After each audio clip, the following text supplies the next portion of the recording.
Hello, everybody, and welcome back to the Broto Fantasy Football Podcast. I'm your host for today, Michael. Tim's not here. If Tim was the one here and I was the one missing the episode, Tim would say something like, Michael's not with us anymore.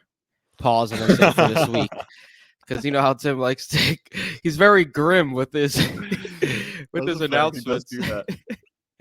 But yeah, Tim's not here for legit the complete opposite of grim. He and Maria had their newest son, my second nephew. Very exciting, Robert Gabriel Petropoulos. So congrats to Tim and Maria. We're all super excited about it.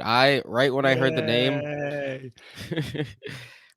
name, I decided I was going to be calling the kid Robbie.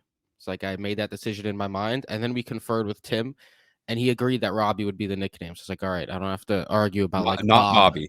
not Bobby or Bob. He's Robbie. All right, Robbie. So Baby Robbie.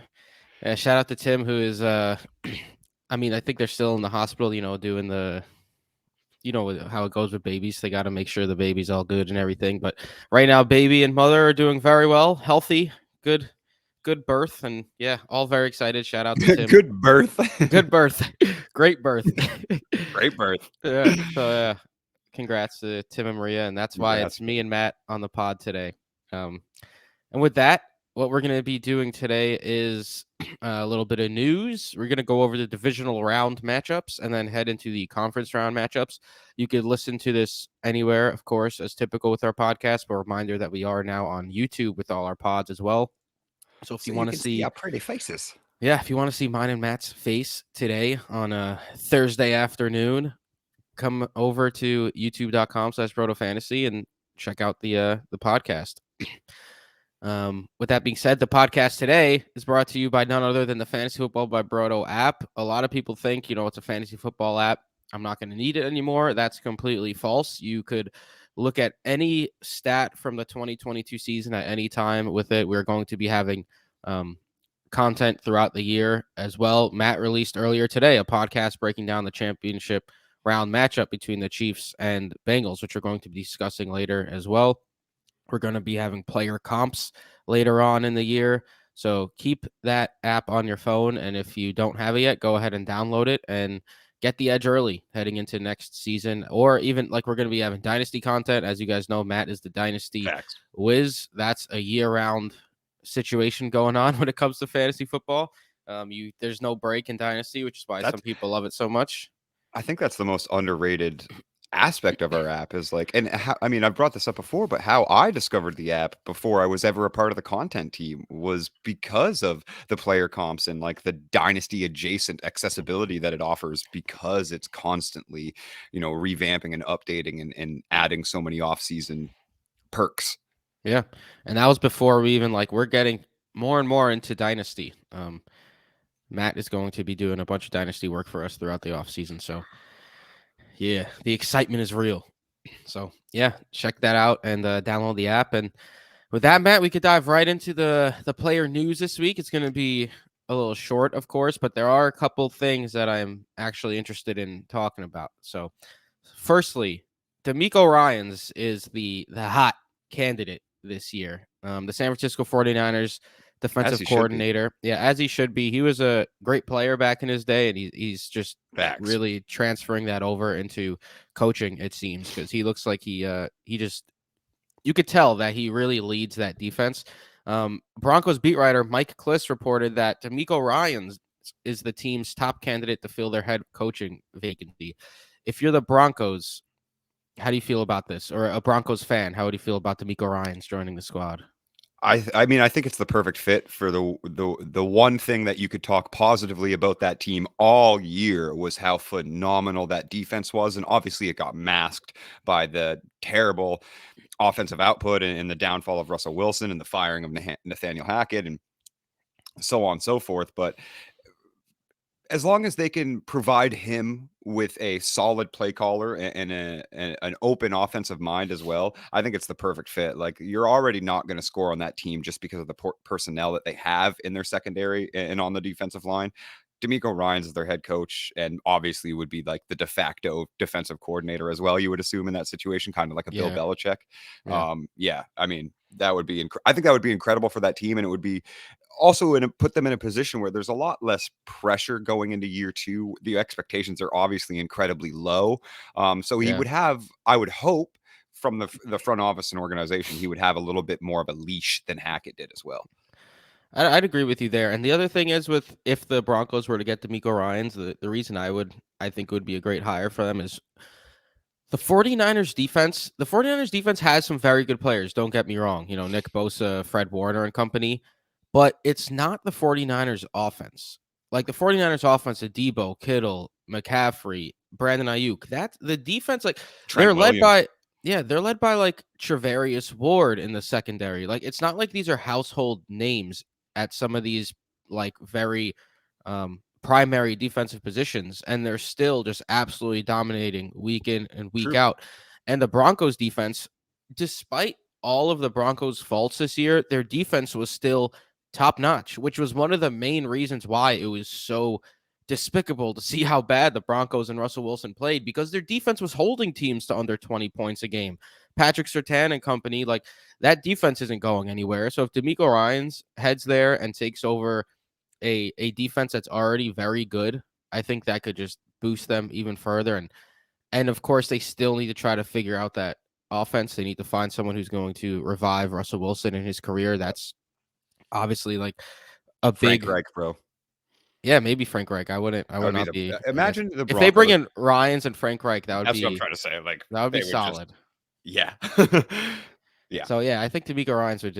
I mean, any team really, but the Broncos I think makes sense if they're trying to, because they're trying to turn their season around. Their team around ASAP, because they're not in a rebuilding mode. They just traded everything for Russell They don't have Wilson. the cap. They don't have the cap to Yeah. rebuild. Yeah. So they kind of need to make this work. So we'll see how that goes, but I do think that would be a good hire for the Broncos. This is a two-parter, Matt. Firstly, the Jets about 3 hours ago hired Nathaniel Hackett as their offensive coordinator, and then about 1 hour ago, Robert Saleh said the team is committed to finding a veteran when asked about plans at the quarterback position. Obviously, you know where I'm going here. When it comes to Nathaniel Hackett and his ties to Mr. Aaron Rodgers. Yeah. Yeah. What are your thoughts here?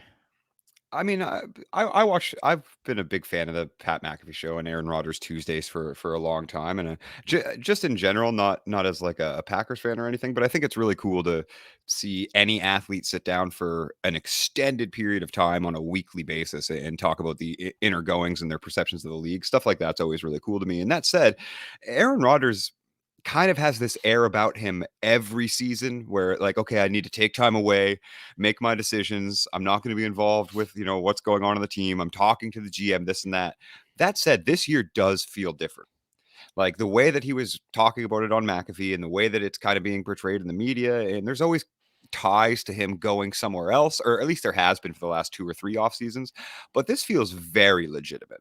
This feels much more legitimate. And I saw that you retweeted something Yeah. from like 2020, but I was going to bring it up as well with that is Rodgers, when all of these first rumors started of him leaving the Packers, he was like, I'm not going anywhere as long as Nathaniel Hackett is here. And if he goes, I'll go too. Yeah. Like I'm not saying that verbatim, but that was essentially, what the quote was saying. And so, yeah, I mean, they've obviously given up on Zach Wilson and probably rightfully so. They have a playoff ready defense and a playoff ready offensive line. Obviously, Garrett Wilson is a phenomenal star. Elijah Moore with a different offensive coordinator. Hopefully, we would see some of that talents back. Yeah, they really might be the most quarterback away team in the NFL. Yeah, and the thing is with Nathaniel Hackett, obviously he's the joke of the year, right? After his head coaching debacle with the Broncos, but people forget that a lot of these coaches are just better at their, I guess you could say, positions, similar to players, right? Like he's Agreed. a better offensive coordinator than he was a head coach. You see it like with Todd Bowles. Todd Bowles has always been a very good defensive coordinator, but he sucked every time he's given a chance to be a head coach. And Nathaniel Hackett, like this is a guy who, yes, he had Aaron Rodgers when he was in Green Bay, but it was a very effective offense during that time. And he had a stint with Jacksonville too, where he turned Blake Bortles and Allen Robinson and Alan True. Hurns into an Division offensive winners. juggernaut.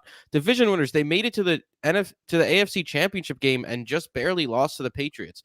Like that was under Nathaniel Hackett's whatever the word is, tutelage. Rain. Reign, Tutelage, yeah. yeah, tutelage. That was under his tutelage. I got to start using tutelage more. It's a great word. So Tutelage is a like, top tier word. Yeah. yeah. So if if the new Jets tutelage leads to Aaron Rodgers coming back, that would be tremendous. I think the Jets have. Obviously, I'm a Jets fan. I think the Jets have the talent there with Garrett Wilson, Brees Hall, Elijah Moore, Elijah Vera Tucker, like guys like Mekhi Becton, who didn't even play this entire year. And on the defensive side, Sauce Gardner, of course, Quinnen Williams, DJ Reed and company. Like, I think this is a team that can compete for sure if they're able to get a guy like Aaron Rodgers. And Nathaniel Hackett is just adding to that pot ever so slightly more with everyone uh, looking for that to I think the happen. only unfortunate thing with which is kind of getting overlooked, and I do think Aaron Rodgers certainly, especially in that division, um, certainly puts them in a position to immediately compete and make the playoffs. But is it worth the cost? And I mean, like, yes, the Rams won a Super Bowl, but are the Jets really that close of like one quarterback away to be able to give up what will be 2 first-round draft picks for Aaron Rodgers? See, I think I wouldn't hate it. If it's Aaron Rodgers for 2 years and you're trading a first round pick for those 2 years, so be it. Like, I wouldn't be against that. I also think the Jets have room to grow. Like, this isn't their set team. They could sign more I players. mean, as they should. Yeah, absolutely. They could also make cuts. Like, if they cut Corey Davis this year, they could save a bunch of cap to make They another have an signing. insane amount of cap room already. Yeah, so like Like, I don't think that's they would need to cut Corey Davis. They have a ridiculous amount of cap room because they have all of these guys on rookie contracts still. Yeah, and most of their stars are rookies, second year, third year guys. Like they've really been crushing the draft these last couple of years outside of the quarterback position, of course, with Zach Wilson. But the QB position is the hardest position always to draft. So that's just how it goes. So we'll see how it goes. But I mean, I do think it would be a great fit. And the last piece of news that I wanted to bring to your attention, Matt, and to the people's attention, Kellen Moore, the offensive coordinator of the Dallas Cowboys, former quarterback himself, another former player turned coach like DeMeco Ryans, has completed his second interview with the Carolina Panthers, which I think is a What was interesting really team. I think there's an even more interesting thing with that is usually second interview is done like sometimes a few days apart, whatever. They like courted him and kept him in Carolina leading up to his second interview. So he like did his first one on Friday and then his second one on Tuesday, but he stayed like Interesting. with the organization over the weekend. And they did not wait. Like the Cowboys No. got bounced and they were like, all right, Kellen Moore, come Yeah, on down. 100%. Price is right I style. mhm. Like so yeah, that's a interesting one. I do think it would the Panthers are in such a difficult situation. I think like I don't think Sam Darnold is their future of the Panthers franchise. Like I don't think Matt Corral is the future of the Panthers franchise. I kind of have to No, get a but I do think that he'll get a chance to start, but I agree with you 100%. yeah, but I do think Kellen Moore gets some shit sometimes, but I haven't had an issue with the way Kellen Moore has operated that Cowboys offense. And I mean, the Cowboys offense in the second half of the year was ridiculous this season with Dak healthy, despite Dak's litany of interceptions, leading the league despite missing like 5 games. But yeah, Kellen Moore's an interesting name. Yeah, his system also led Cooper Rush to having like a 6-1 record as a starter. That too. DJ Moore would probably be the big name there to keep an eye on for something like a Cooper Cup role. I think he'd fit that mold fairly well. With that being said, Matt, we're going to dive into the divisional round and break down the games a little bit, give our insight and thoughts on each of the 4 games that occurred. We'll go in the order that the games were played. I was very disappointed with the 2022 divisional round games. Typically, like Same. divisional round is considered like the best weekend in football. That certainly wasn't the case. We've seen much better football at previous times, but with that being said, the games were played, and I don't think there was. I mean, you know what? We'll get into it when we get into each game, but we'll start with the Jaguars and Chiefs. A Chiefs win 27-20. The big story there, Patrick Mahomes with the high ankle sprain, knocking him out for a little bit. Chad Henne came in, and Chad Henne led a scoring drive. Shout out to Chad Henne. As Henny seemingly always does. Yeah, backup extraordinaire. But with that being said, Matt, how did you what did you think of this game? Because when I was watching this game the entire time, it was never really a distant game for the Jaguars. They were never out of it, but in my mind the entire time I was like, the Jaguars are out of it. Like they're not winning this game. 100%. I Is know that how exactly you're how seeing you it feel. too? Yeah, 100%. And it's almost like I don't want to do too much like narrative analysis on it because you have to kind of get in the heads of these kids and that's impossible to do, but Trevor Lawrence legitimately seems to have some sort of, I don't know if it's a confidence issue or what, but like there's a switch that kid can turn on, but he has an awfully hard time turning it on sometimes. Like the performance that you saw, the comeback performance against the Ravens in the middle of the season, and then obviously the comeback performance in the wild card round, like that kid at certain points looks as good as any quarterback that I've ever watched play football. And alternatively, one of the worst quarterbacks that I've ever seen play football at other times. Like Yeah, it's it's pretty it's wild. it's very strange. And yeah, he's still very, very young. And like, you know, the argument of like, would you rather have Justin Herbert, Trevor Lawrence, Joe Burrow? And like people forget that like Trevor Lawrence is 3 years younger than all of those guys' developments. Like Joe Burrow's 26 years old and Justin Herbert's, 25 and Trevor Lawrence is 23 years old and really what is his first season in the NFL. So yeah, I think there's some mental blocks and some experience issues there. It just I like to agree with you, I guess. It just didn't seem like he knew how to win that game. Mhm.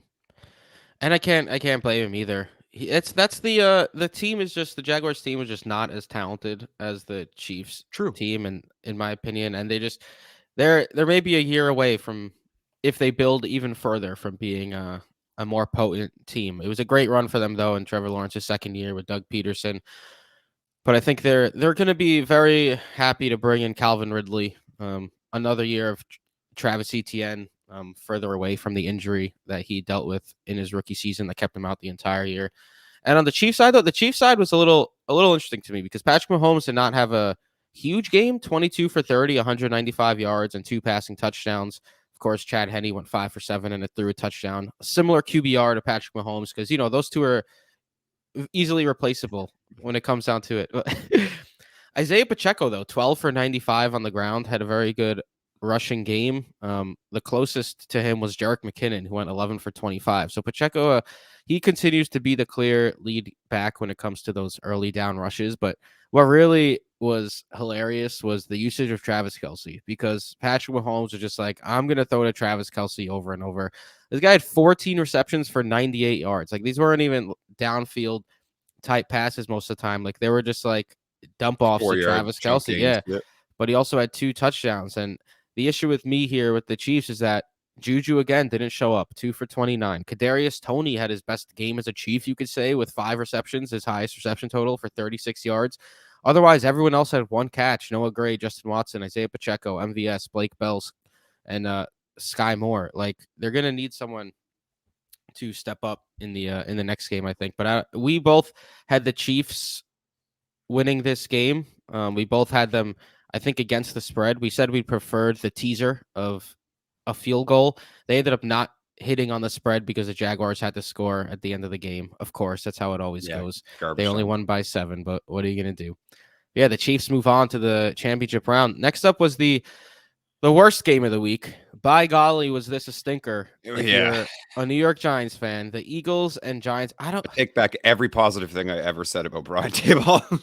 I don't know, like, what to say about this game. I'll kick it off since you kicked off the last one, but it was a 38-7 Eagles victory. Like 28 nothing at half. Daniel Jones, everything that everyone said about Daniel Jones the week prior, elevating his game, really showing out, proving that maybe he can be the quarterback of the future in the Giants. He took all that hype and just right back down, maybe even lower than he was before the Vikings playoff game.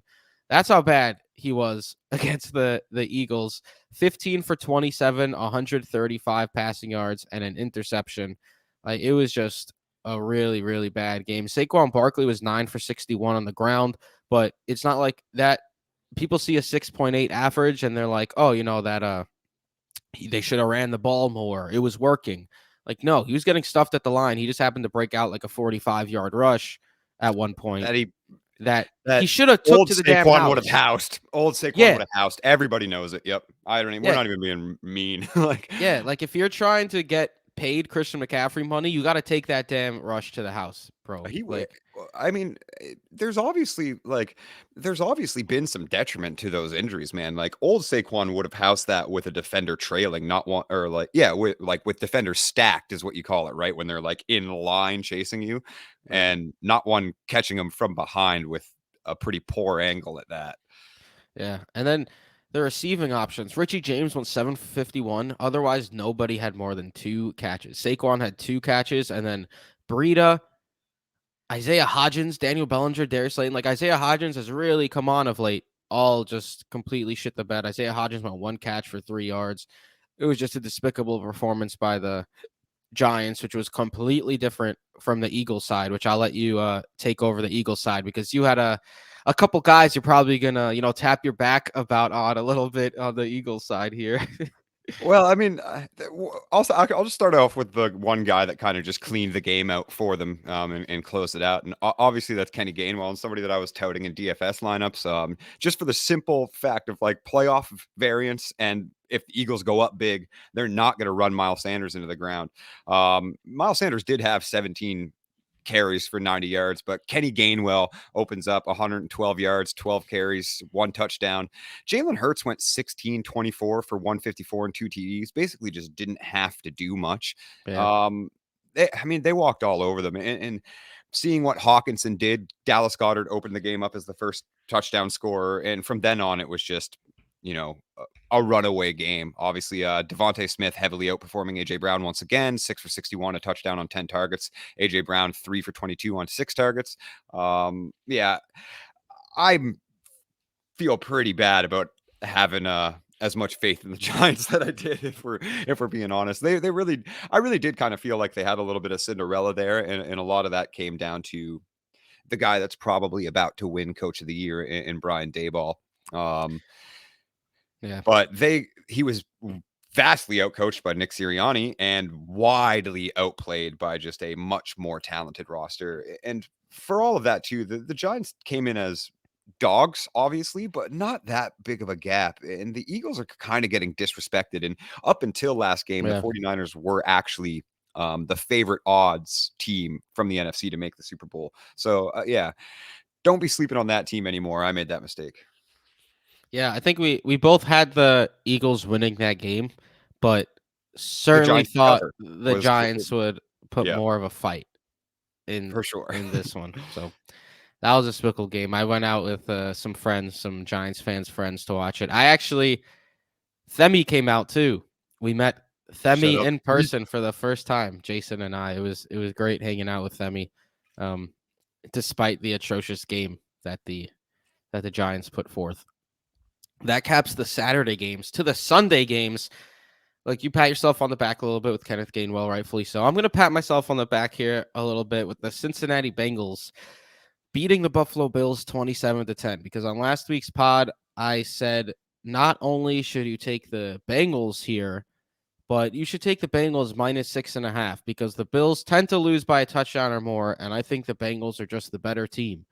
And one, I was correct. That was a plus 420 bet at the time. One of our patrons sent to the chat saying, like, hell yeah, with a plus 500. So you could have got it shopped around and got it at a better spot than I even did. But man, 27-10 is not what I was expecting. The Cincinnati Bengals have not allowed more than, I think it was 24 points in the playoffs over the past 2 years. Their defense just tends to turn up at that point. Obviously, Matt, you're a Bills guy. You thought they had a Yep. good shot here. So how did you feel about the Bills' performance in this one?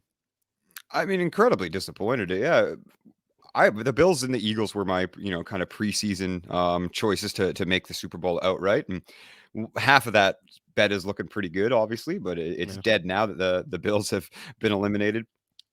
The most surprising thing of that game, and we will talk about it a little later going into the Chiefs Bengals matchup coming up, but just how they got dominated up front. They got dominated up front on the offensive side, and they got dominated up front on the defensive side. Joe Mixon ran all over them, and they put a ton of pressure on Josh Allen.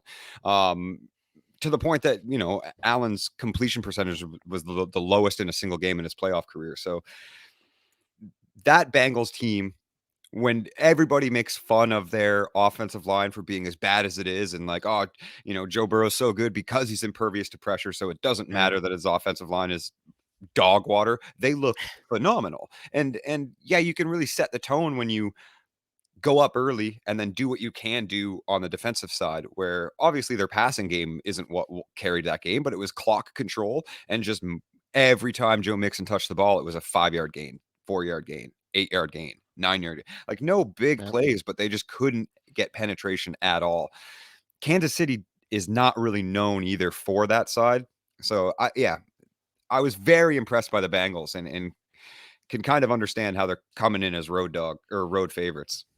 Yeah, that's a little while. We're gonna get a little bit more into that after we finish recapping these divisional games. But I'm with you. I was very impressed by the Bengals' performance offensively and defensively, and the Bills just another letdown year. It seems to be a And trend and with that the and the Bills. relationship between Stephon Diggs and Josh Allen, for whatever it is fractured. Yes, it can be repaired, but when things get that personal, there's no way that they're like, everybody's human. You have to remember that. So like, there's no way that there is not some sort of, and sure, it can be squashed, but as it stands right now, yes, that relationship is absolutely in turmoil. Yeah, Diggs was clearly very, very upset after the end of the Yeah, game. I'd Yeah, say. Isaiah And McKenzie blaming his quarterback. Isaiah McKenzie had to like get him from leaving the building and said that he was just like, I don't understand how did this keep happening. Like, I feel you, Stephon Diggs. It's this is a team that's been expected to win for Yeah, several well, years and now.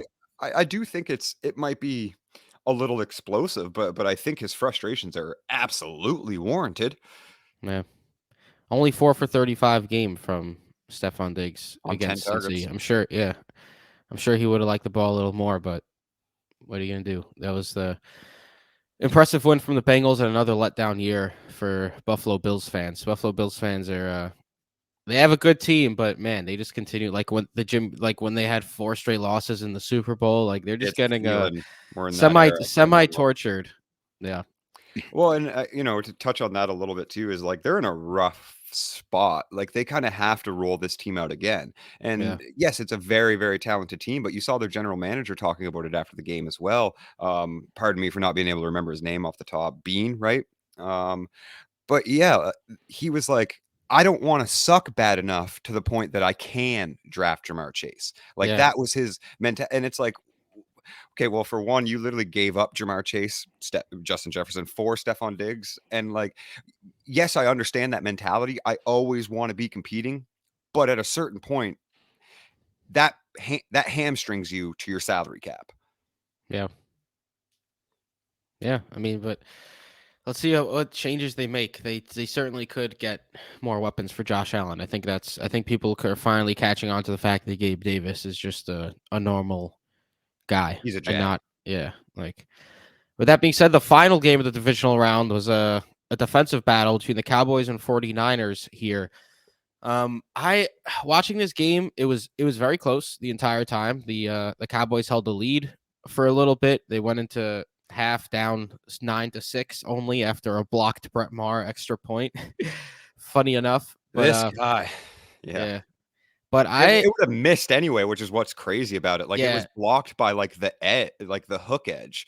yeah, it did not It look would have like it would missed have completely. went through the uprights. Maybe he got maybe it was a little bit of he got helped out in a way. It made it seem Mhm. like he wasn't going to miss because it was blocked, but nonetheless, this was another game that I was like similar to the Chiefs and Chiefs and Jaguars. I thought the Cowboys had a chance, but the entire game I just kind of felt like the 49ers were more in control than the Dallas Cowboys were. And look, they didn't have a tremendous game by any means. The 49ers offense, Brock Purdy went 19 for 29, 214 yards, no touchdowns, no interceptions.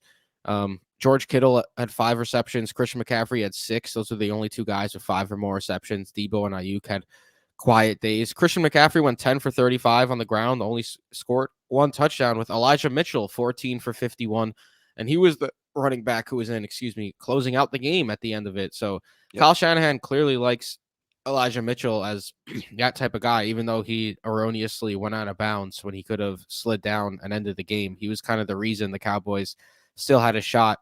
He wanted to score. Yeah, Yeah, but which you shouldn't have done anyway. Like that's still that mentality that even if he had the open lane, he should probably knee at the one or whatever. But yeah, he wanted to score real bad. yeah. And then on the Cowboy side, like Dak struggled 23 for 37, just one touchdown, 206 yards, two interceptions, but both were bad interceptions. That's the Bad. issue. Especially that Staring down first read completely covered. Just throw it to him anyway. Like as bad as a pick can get from a quarterback. yeah, that first Michael Gallup one was just like, what are you looking at, man? But look, Zeke went 10 for 26 on the ground. I think that one of the biggest concerns for Dallas, if they were to have won, would have been Tony Pollard missing the game. He was only able to play a half before he suffered a high ankle sprain, similar to Patrick Mahomes, except a high ankle sprain is a lot tougher for running backs who live Yeah. off of their ankles, basically. But CeeDee Lamb absolutely dominated. I just kept thinking Dak just throw the damn ball to CeeDee Lamb because, like I was saying earlier with D'Amico Ryans, the 49ers secondary isn't like a group of household names, and CeeDee Lamb was able to have his way, 10 catches, 117 yards. But he was really the only one able to make any sort of impact. No other wide receiver had more than 2 catches. Michael Gallup had 0 receptions. And it was just a letdown performance by the Cowboys, who continue, similar to the Bills, to make it to the playoffs and just evidently lose in the wild card or divisional round, and that's that. Well, how'd you feel about this game, Matt? Because I kind of just ran through the entire game in my mind. Oh yeah, yeah, yeah, man. I mean, obviously leading the league in interceptions, only playing 11 games, 15 picks over 11 games. I don't know why we're overly surprised that Dak Prescott, threw the game away. I think he's unjustifiably getting getting too much blame put on him. Yeah, that's the sentence I was I looking for. agree. But that said, obviously you can't demean the fact that yes, he threw 2 picks and they still only lost by 7 points. So that said, again, like the Bills, kind of in a purgatory situation. The cap is looking real ugly. Zeke's contract is looking real ugly. Clearly, Tony Pollard was a major cog in that offense that might get a lot of love on Twitter, but I don't think the mainstream media really recognizes that he is the one that makes that offense click, and it's not Zeke and it's not Dak, and I think it's because of his versatility, similar to a CMC in that situation, Mhm. where you really don't know what is coming when he is the one lining up in the backfield, where it's a little more obvious what play packages are there when Zeke is the one in the backfield. True that. Moving forward, obviously that offensive line is going to remain intact, and are incredible. That defense is aging a little bit, but still looks great. I think really the main problem is the head coaching and the coaching in general, and they might be losing the best part of that coaching staff, which is Kellen Moore, the guy that was actually able to orchestrate their number one wide receiver getting 10 catches and 100 yards when that game was starting to get out of hand. So Yeah. No, I hear you. It's a difficult situation for the Cowboys. I mean, they're similar to the Bills. I don't think they're gonna give up at any point. They just kind of have to keep trying to get more pieces to build it, a it build a and winning yeah, team. it's the wide receiver room. Your number two wide receiver can't have 0 catches in the playoffs, and you can't be lighting third round picks on fire on Jalen Tolbert. I love the kid, obviously, but like either develop him or scout better. Like I don't know what to say. Like Yeah.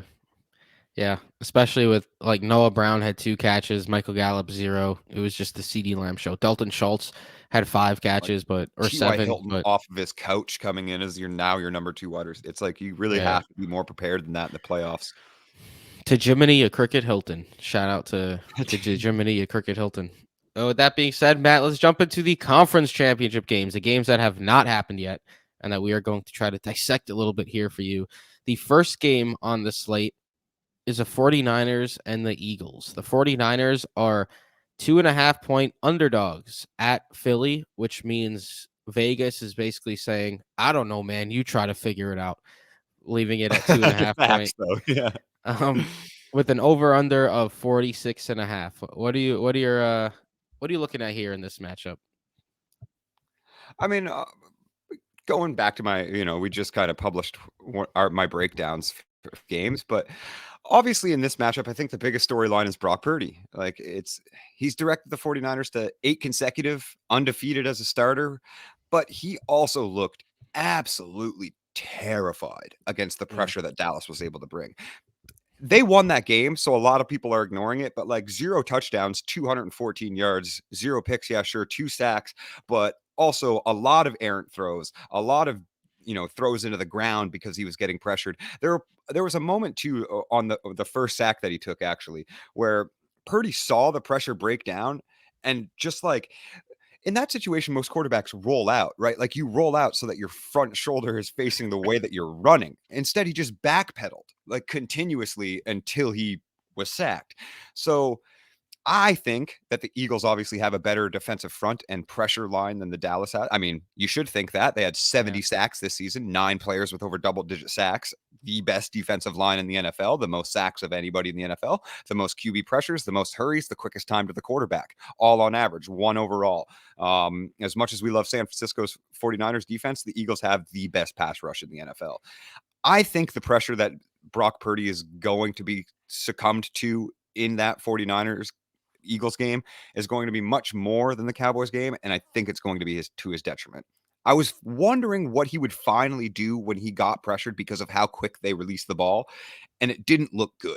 And their passing game Mhm. suffered. And I think that the Eagles are not going to run away with this, but I think if they put a similar defensive game plan that the Cowboys did, their offense is certainly going to function better than the Cowboys did, and they're going to be able to win this game.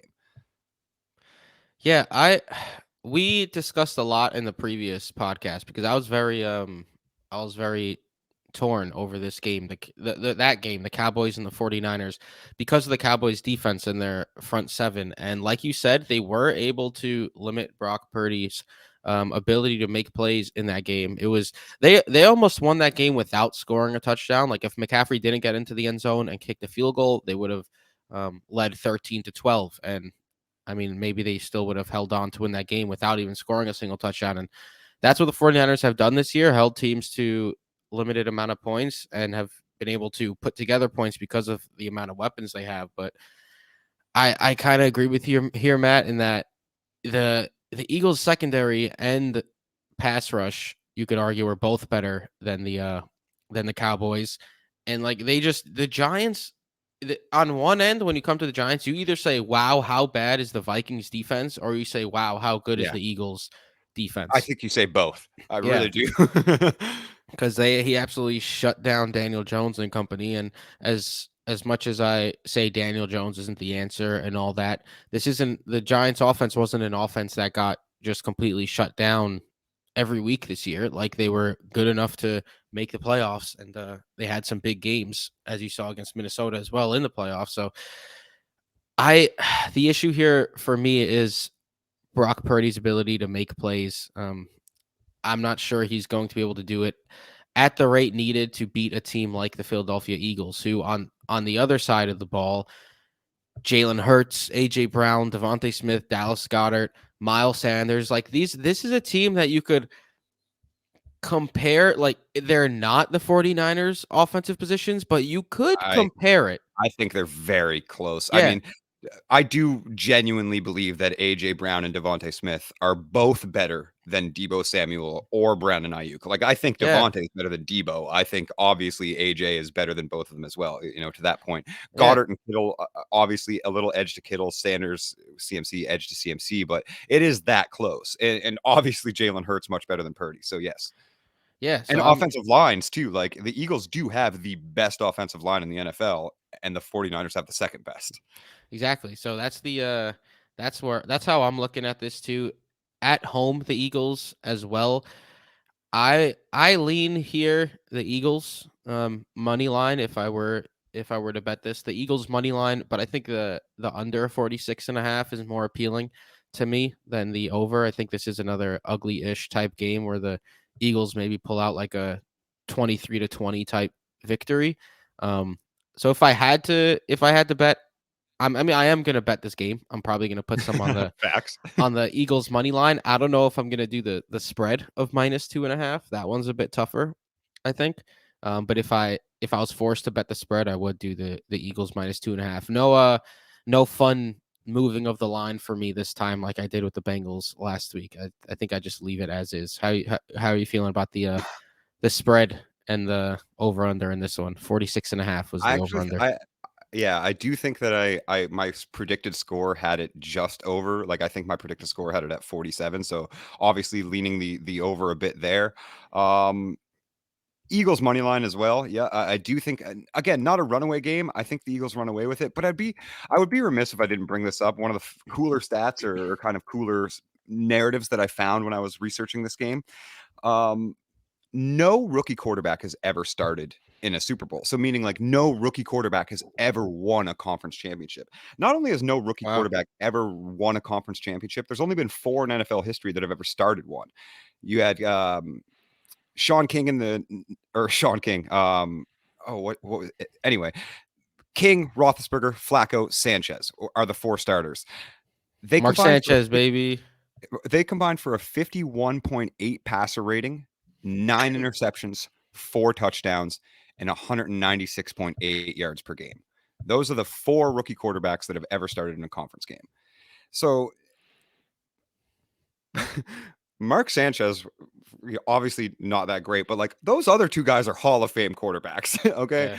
I they were obviously in much better situations than Brock Purdy as far as talent is concerned. Now the talent that surrounds Brock Purdy, you could argue is as good as anybody in the league. But that said, it's all of it, man. It's like 9, you can say 9 out of 10 times. Well, this is the 10th game. Do you know what I Yeah. mean? Like, and Yeah, it quite literally is though, right? Like yeah. the levee will break because Brock Purdy is not the most talented quarterback in the NFL. He has the best system, but that levee is going to break. No system is perfect.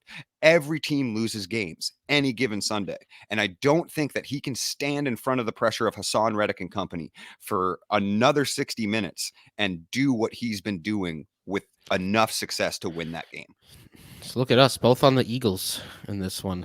Let's see how that goes. We're gonna look very smart or very dumb, Matt. Can't Fair. wait. And then the final game of the weekend, AFC Conference Championship game, the battle. I'm more excited to watch, if I'm being honest. I'm very excited for both, but this one just gives me that little edge. Get a little edge for this one.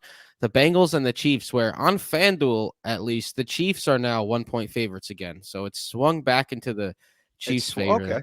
Yeah, the Bengals are no longer the the betting favorite on the road here with an over under of 47.5. This is an interesting one, Matt. I jumped into the 49ers and Eagles first last time, so I'll let you dive into this one first this time. What are you looking at in this rematch of the juggernauts? I mean, we kind of led into it a little bit earlier in the episode, but it's going to be the front. It's going to be in the trenches. And not even if you're talking about the rushing game of Cincinnati, which I think they certainly need to get working again to have the type of performance or at least dominance that they had against the Bills. But the Chiefs have to be able to keep Patrick Mahomes upright for 4 quarters without contact, essentially. And he's not going to be Yeah. able to roll out. So that pocket needs to be clean constantly. And it's going to have to be a lot of quick releasing passes, short yardage. What they did, it's going to have to be exactly what they did against Jacksonville. But obviously, Cincinnati's defense is much better than Jacksonville, and they're comparably as good as the Kansas City offense on paper. Now, Kansas City comes in first overall in total yards, first overall in scoring, first overall in passing, but 20th in rushing yards. And the Bengals are top 7 across the board in defense.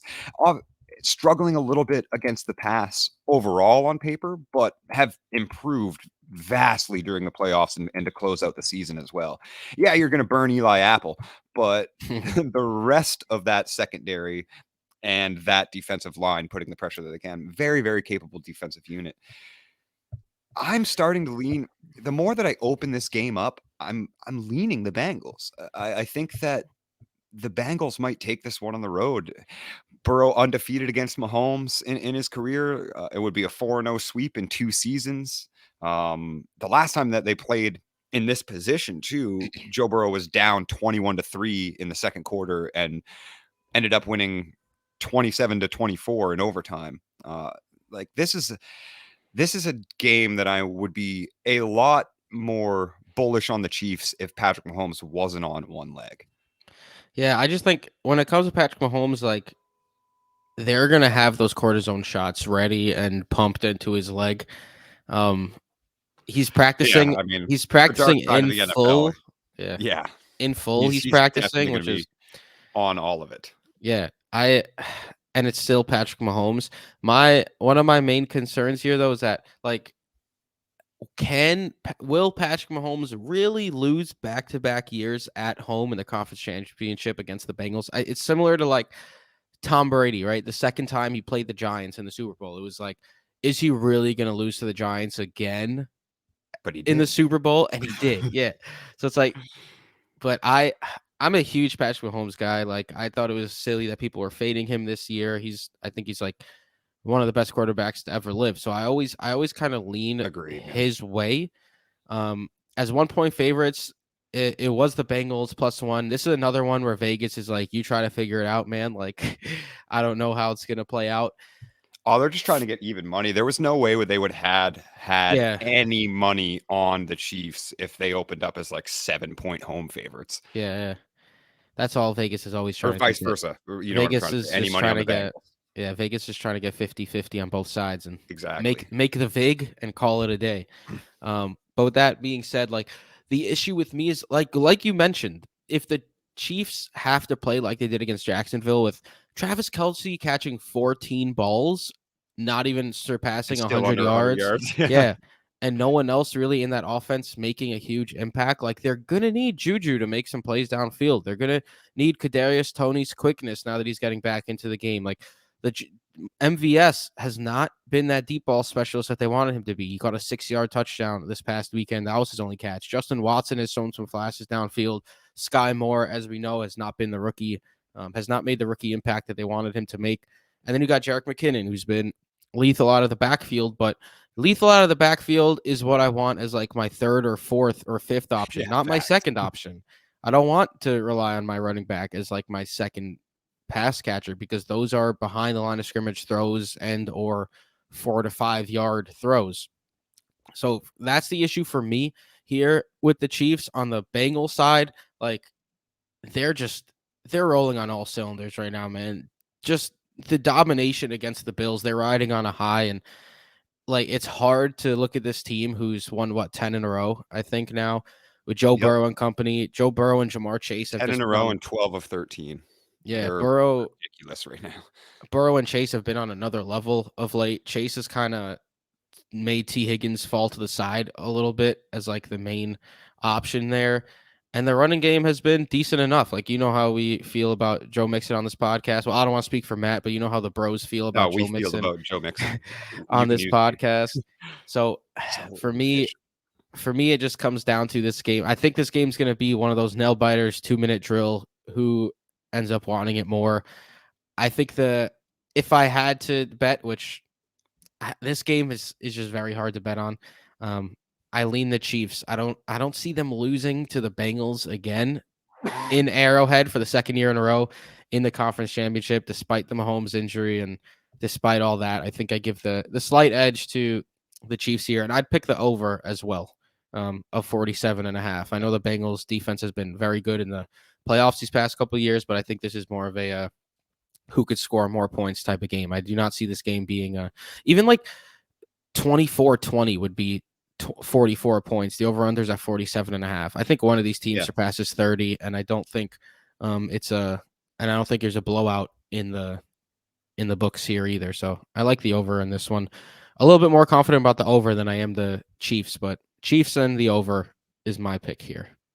Bengals and over, I think, is mine. All right, we're split on that one. And I mean, and which is funny because I really did think that if it wasn't the Bills, that the Chiefs would just sleepwalk their way to a Super Bowl. But obviously, I think justifiably, but I'm a little more concerned about that ankle injury than most. I think No, I hear so you. much of Patrick Mahomes' game is rolling out and creating extra time for him to be able to do whatever he wants because he has the arm talent of God. Yeah, I could certainly be making a wrong move here by just kind of pushing it to the side, but I trust in cortisone shots. I trust for this In weekend's game. cortisone, I trust. Yeah. Yeah, that'll be it for this week's pod. Thank you all for listening. I'm at BrotoFF Mike. Matt, where can they find you? At PsychWardFF.